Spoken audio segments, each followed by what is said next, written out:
Hello সবাইকে, আশা করি তোমরা সবাই অনেক ভালো আছো আর আমিও ভালো আছি। তো আজকের ভিডিওটা কিন্তু অনেকদিন আগের, মানে জন্মাষ্টমীর ব্লগ। আর জন্মাষ্টমীর দিনে কিন্তু আমরা মামাবাড়িতে ছিলাম। এই যে এটা হচ্ছে মামাবাড়ির গোপাল, কতগুলো 4খানা গোপাল ছিল কিন্তু এখানে। আমার এখানে স্নান করা হয়ে গেছিলো, তাই ভাবলাম চলো আমি একটু হাতে হাতে কাজ করে দিই। দিদা একা কাজ করছিল, তার সাথে আর একটা বুনু কাজ করছিল, তাই ভাবলাম আমি একটু কাজ করে দিই।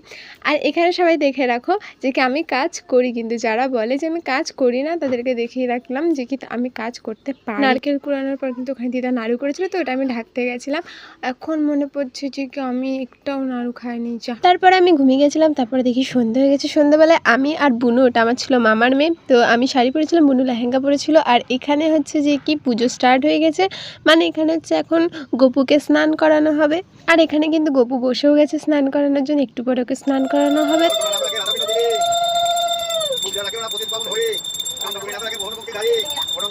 তারপরে তো আমি তো শাড়ি পরেছিলাম, অনেক বিরক্তি লাগছিল।